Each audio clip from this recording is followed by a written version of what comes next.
आइए एक पल के लिए संसार से दूर चलें, जहां शब्द नहीं सत्य बोलता है। सच्ची घटना पर आधारित बाइबल की एक कहानी जो हमारा नजरिया बदल सकती है। मिस्र की धरती पर सूरज आग बरसा रहा था। हवा में सिर्फ धूल और उन लाखों गुलामों की आहें थीं जिनके पसीने और खून से मिस्र के बड़े बड़े पिरामिड और शहर खड़े हो रहे थे। ये कहानी उस समय की है जब इज़राइल की संतानें, जिन्हें परमेश्वर ने अब्राहम, इसहाक और याकूब के द्वारा चुना था, मिस्र में भारी गुलामी के बोझ तले दबी हुई थीं। कई 100 साल पहले वे आदर के साथ मिस्र आए थे, लेकिन अब समय बदल चुका था। एक नया फिरौन गद्दी पर बैठा था जो यूसुफ को नहीं जानता था। उसने देखा कि इजरायली संख्या में बहुत बढ़ रहे हैं और बहुत शक्तिशाली हो रहे हैं। उसके मन में डर समा गया कि कहीं युद्ध होने पर ये लोग दुश्मनों से मिल न जाएं। इसी डर ने क्रूरता का रूप ले लिया। फिरौन ने उन पर काम का बोझ बढ़ा दिया। कोड़ों की फटकार और बेगारी से उनकी कमर झुक गई थी, लेकिन जितना अधिक उन्हें सताया जाता, वे उतना ही बढ़ते और फैलते जाते थे।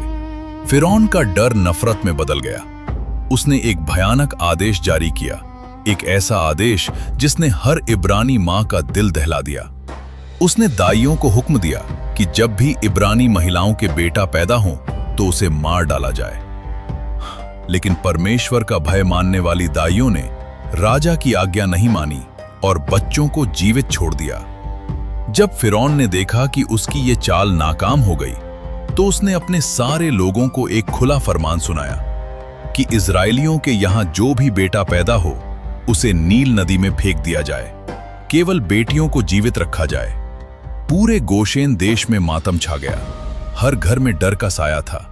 माताओं की चीखें दीवारों के पीछे दबकर रह जाती थीं। इसी अंधकारमय समय में लेवी के घराने में एक बालक का जन्म हुआ। वो बच्चा बहुत सुंदर था। जब उसकी मां योकेबेद ने उसे देखा तो ममता और विश्वास का एक ज्वार उमड़ पड़ा। उसने तय किया कि वो अपने बेटे को मरने नहीं देगी। वो 3 महीने तक उसे सबसे छिपाकर रखती रही। हर आहट पर उसका दिल धक धक करने लगता कि कहीं सिपाही ना आ जाएं। जब उसे छिपाना असंभव हो गया तो उसने एक अनोखा और साहसिक कदम उठाया। उसने सरकंडे की एक टोकरी ली और उस पर राल और लुगदी पोत दी ताकि उसमें पानी न जा सके। फिर उसने अपने जिगर के टुकड़े को उस टोकरी में लिटाया और भारी मन से उसे नील नदी के किनारे झाड़ियों के बीच रख दिया। जरा उस मां के दिल का हाल सोचिए, जिसने अपने नन्हे बच्चे को मगरमच्छों से भरी नदी के हवाले कर दिया, सिर्फ इस उम्मीद में कि शायद ईश्वर उसे बचा ले। बालक की बड़ी बहन मरियम दूर खड़ी होकर ये सब देख रही थी, ये जानने के लिए कि उसके छोटे भाई का क्या होगा। संयोग देखिए, या यूं कहें कि परमेश्वर की योजना, कि ठीक उसी समय फिरौन की बेटी अपनी सहेलियों के साथ नदी पर नहाने आई। उसकी नजर झाड़ियों के बीच उस टोकरी पर पड़ी। उसने अपनी दासी को भेजकर उसे मंगवाया। जब उसने टोकरी खोली तो देखा कि एक नन्हा सा बालक रो रहा है। उस रोते हुए बच्चे को देखकर राजकुमारी का दिल पिघल गया। वो जान गई कि ये इब्रानियों का बच्चा है, जिसे उसके पिता के क्रूर आदेश के कारण फेंका गया है। फिर भी ममता उस पर हावी हो गई। तभी मरियम हिम्मत करके वहां पहुंची और राजकुमारी से पूछा कि क्या मैं आपके लिए इब्रानी औरतों में से एक दाई को बुला लाऊं जो इस बच्चे को दूध पिला सके। राजकुमारी ने हां कर दी। मरियम दौड़कर अपनी मां यानी बच्चे की असली मां को बुला लाई। राजकुमारी ने उस मां से कहा कि इस बच्चे को ले जा और मेरे लिए दूध पिलाया कर, मैं तुझे मजदूरी दूंगी। क्या अद्भुत चमत्कार था। जिस मां को अपने बच्चे के मारे जाने का डर था, अब उसे उसी बच्चे को पालने के लिए राजमहल से सुरक्षा और वेतन मिल रहा था। जब बच्चा बड़ा हुआ तो मां ने उसे वापस फिरौन की बेटी को सौंप दिया। राजकुमारी ने उसे अपना बेटा माना और उसका नाम मूसा रखा, क्योंकि उसने उसे जल में से निकाला था। मूसा अब मिस्र के राजमहल में पलने लगा। वो राजकुमारों की तरह शिक्षा पा रहा था, बेहतरीन कपड़े पहनता था और मिस्र के सारे ज्ञान में निपुण हो गया।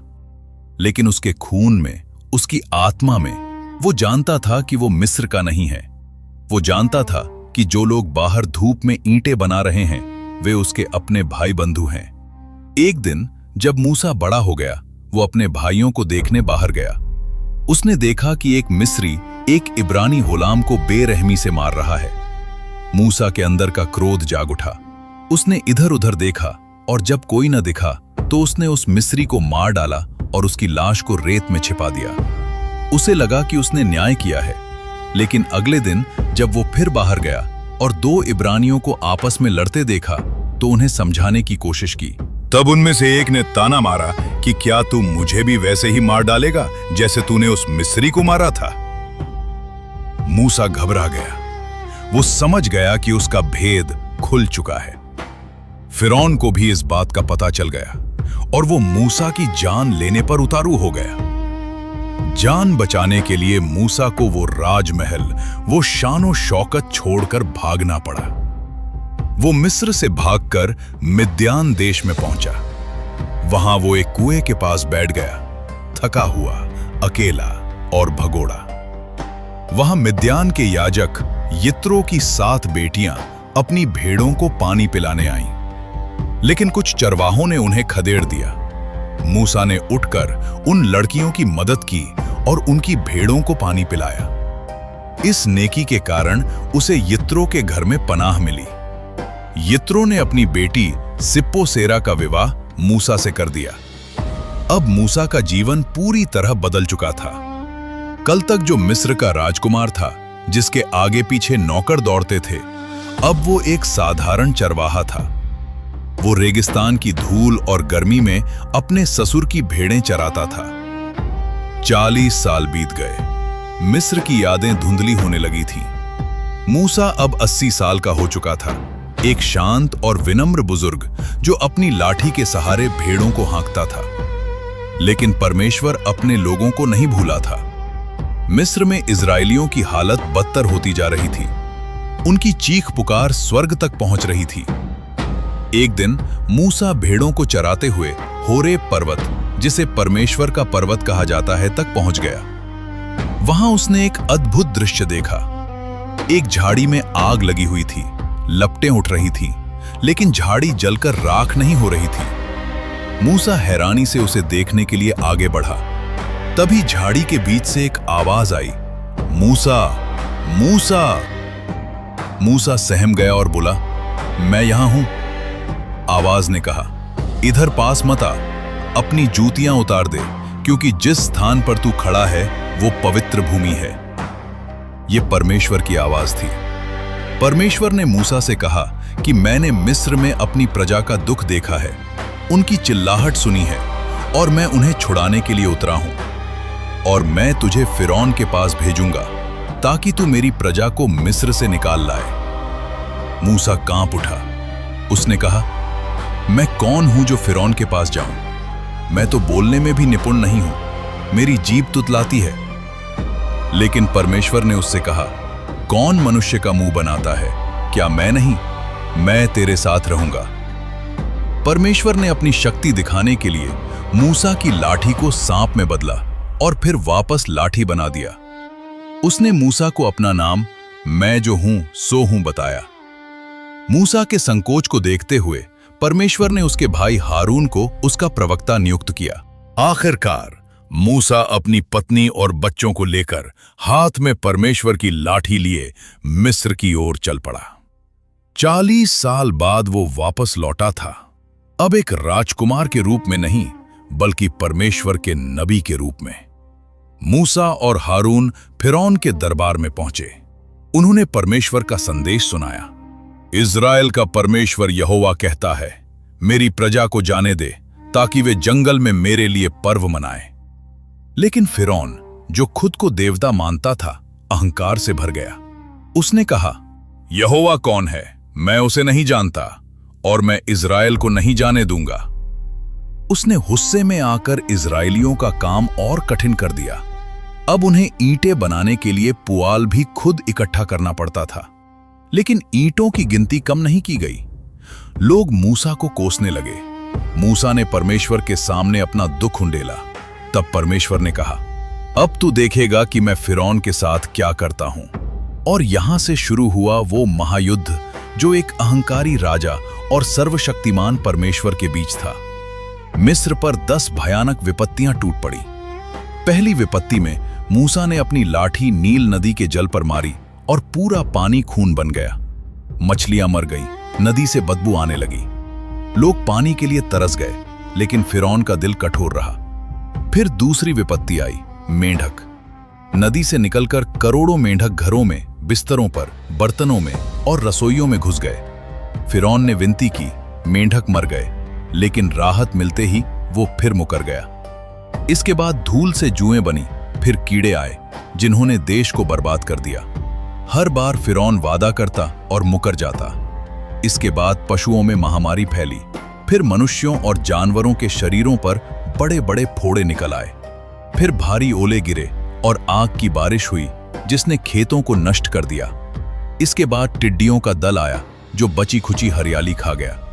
फिर 3 दिन तक ऐसा घोर अंधकार छाया रहा जिसे टटोला जा सकता था, लेकिन इजरायलियों के घरों में उजाला था। 9 विपत्तियों के बाद भी फिरौन का अहंकार नहीं टूटा। तब परमेश्वर ने मूसा से कहा, अब एक और विपत्ति मैं मिस्र पर लाऊंगा, उसके बाद वो तुम्हें जाने देगा। ये सबसे भयानक रात थी, फसह की रात। परमेश्वर ने इजरायलियों को आज्ञा दी कि हर परिवार एक निर्दोष मेमना ले, उसे काटे और उसका खून अपने दरवाजों की चौखटों पर लगाए। परमेश्वर ने कहा, जब मैं उस खून को देखूंगा तो तुम्हें छोड़कर आगे बढ़ जाऊंगा। उस रात परमेश्वर का दूत मिस्र के देश से होकर गुजरा। जिस घर पर खून का निशान नहीं था, उस घर का पहलौठा, चाहे वो फिरौन का बेटा हो या कैदी का, यहां तक कि जानवरों के पहलौठे भी मार डाला गया।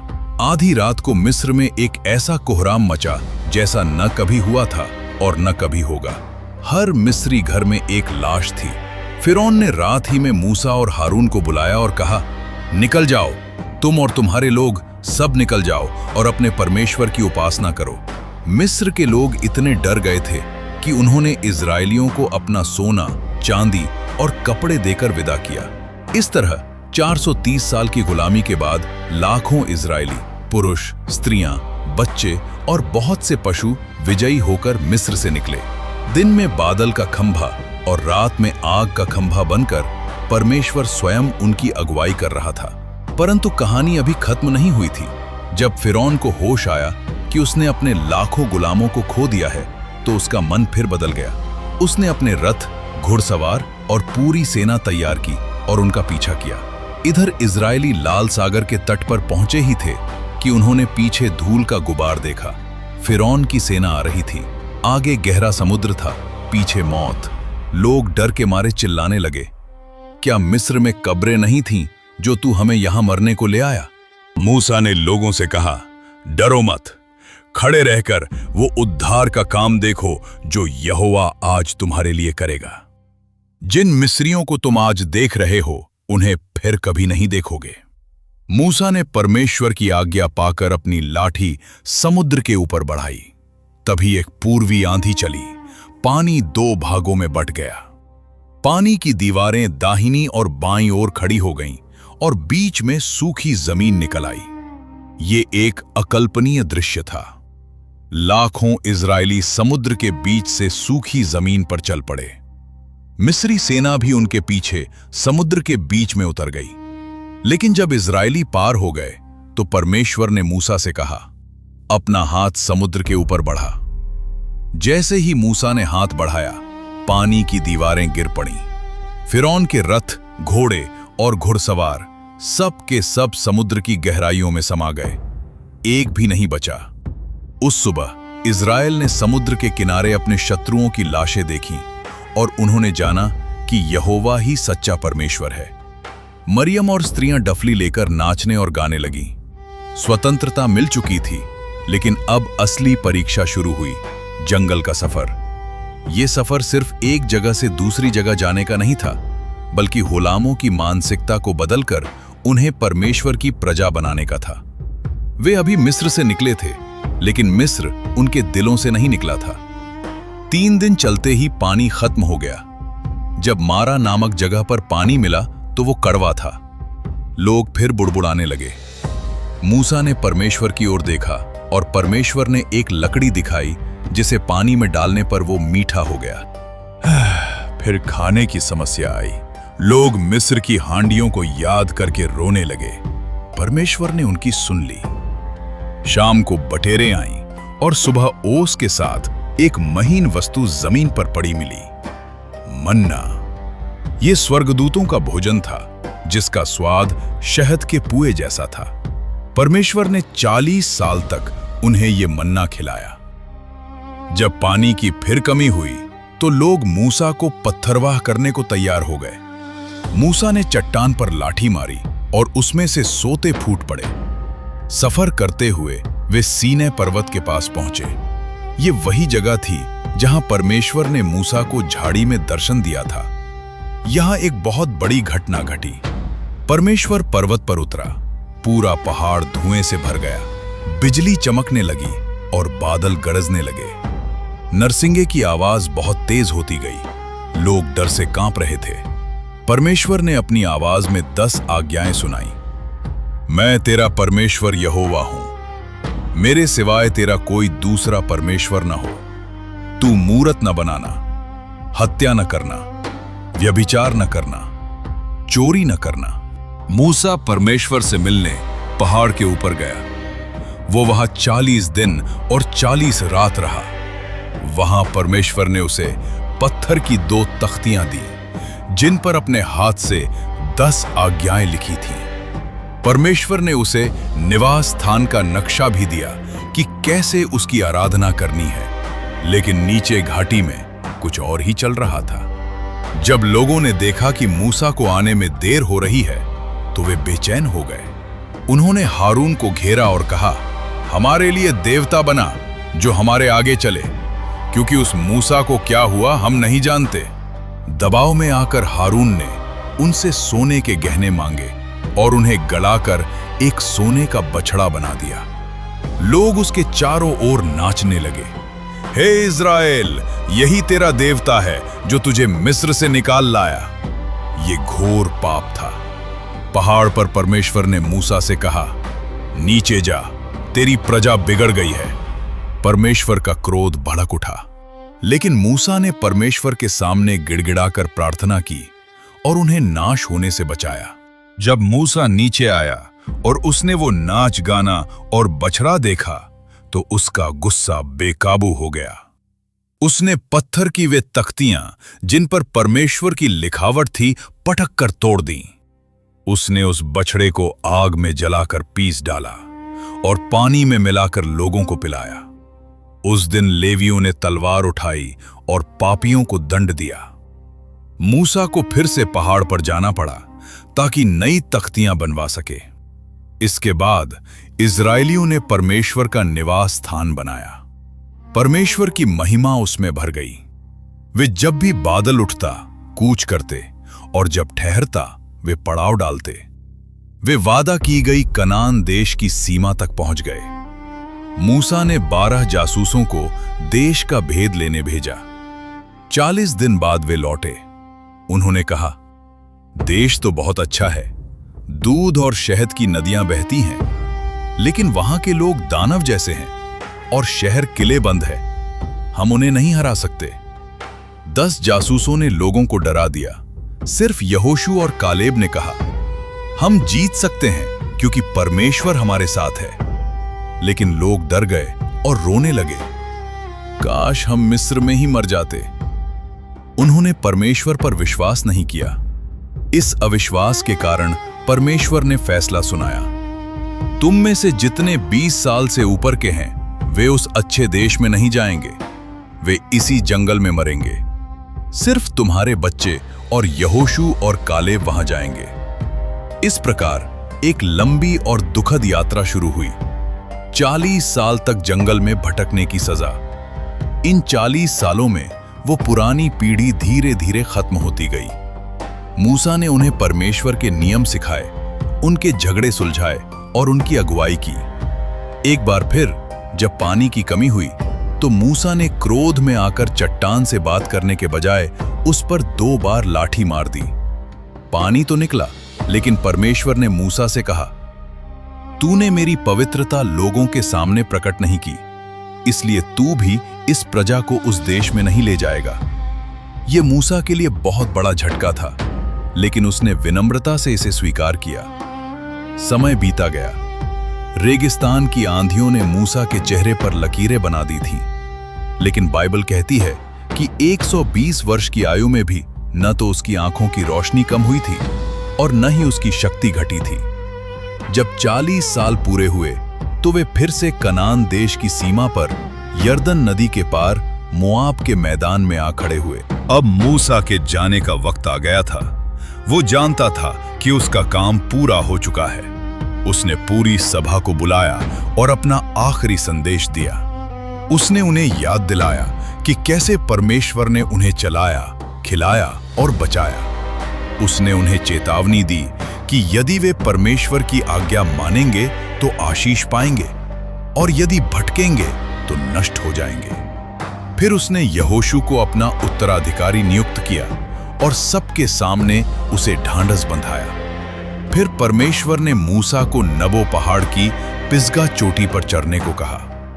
मूसा अकेला पहाड़ पर चढ़ा। वहां से परमेश्वर ने उसे वो पूरा देश दिखाया, गिलाद से लेकर दान तक, नप्तली का पूरा देश, एप्रैम, मनश्शे और यहूदा का देश जो पश्चिम के समुद्र तक फैला था, खजूरों का शहर यरीहो और सोअर तक का मैदान। परमेश्वर ने कहा, यही वो देश है जिसके विषय में मैंने अब्राहम, इसहाक और याकूब से शपथ खाई थी। मैंने तुझे इसे अपनी आंखों से देखने दिया, परंतु तू पार होकर वहां न जाएगा। वहीं मोआब की उस ऊंची चोटी पर परमेश्वर के दास मूसा की मृत्यु हुई और सबसे अद्भुत बात यह हुई कि स्वयं परमेश्वर ने उसे घाटी में दफनाया। आज तक कोई नहीं जानता कि उसकी कब्र कहां है। इजरायलियों ने मोआब के मैदानों में 30 दिन तक मूसा के लिए रो रोकर शोक मनाया।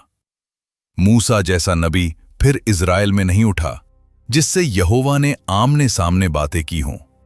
वो एक ऐसा चरवाहा था जो भेड़ों को नहीं बल्कि एक राष्ट्र को हाँक कर ले गया। उसने महलों का सुख ठुकराया ताकि अपने लोगों का दुख बांट सके। उसकी कहानी हमें सिखाती है कि परमेश्वर साधारण लोगों का उपयोग करके असाधारण काम कर सकता है। चाहे जीवन में लाल सागर जैसी रुकावटें हों या जंगल जैसा सन्नाटा, अगर विश्वास सच्चा हो तो रास्ता जरूर निकलता है।